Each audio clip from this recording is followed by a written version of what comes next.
Hello guys! Ito at mag-aano na naman ako nitong mga bote. Naalala nyo nung nakaraan, nagbenta kami nung mga bote. Ito. Ayan yun guys, yung mga bote na yan. Nung nakaraan, nagbenta kami ng dalawang malaking ang tawag dyan? Malaking garbage bag na ganyan, nalagayan. Tatlong malaking ganun.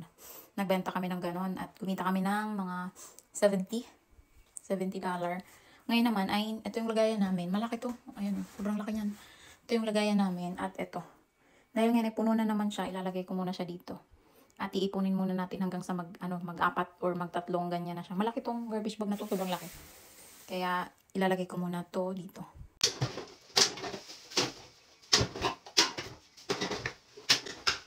Pati ito siya. Pati ito guys. Ito, nabibenta din to. Ayan, nabibenta din to.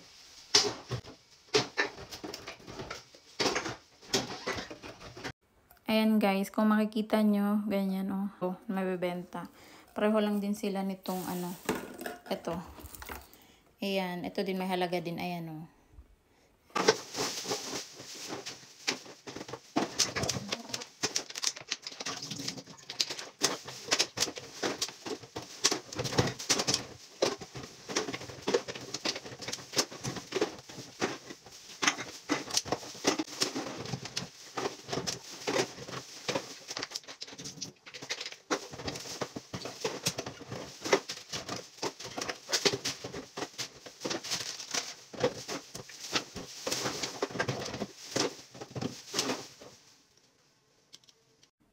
Ayan siya nare-recycle din tong kula. Ayan. Basta may nakalagay na ganyan, kasama din yan, pwede din yan. At eto na nga siya guys, lahat ng dito na nakalagay. Ayan wala nang laman. At pwede na siyang malagyan ulit ng kalaki nito guys, sobrang laki nito.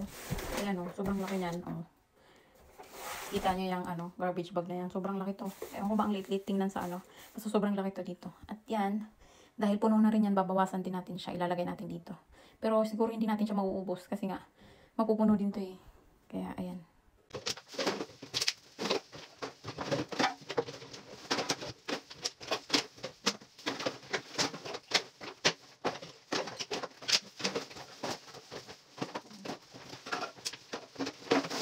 At eto na nga siya guys, ayan Ayan na nga siya.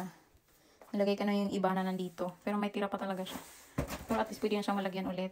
At ito din. Tagal-tagal na naman tong malagyan. Nilalagyan ko lang siya ng gantong space para maitali ko. At ayan, nilagay ko muna siya dito sa labas.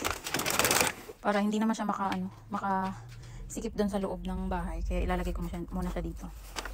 Habang iniipon namin yun. Pagka aabot na to ng 3 ganto or 4, pwede na namin siyang ibenta.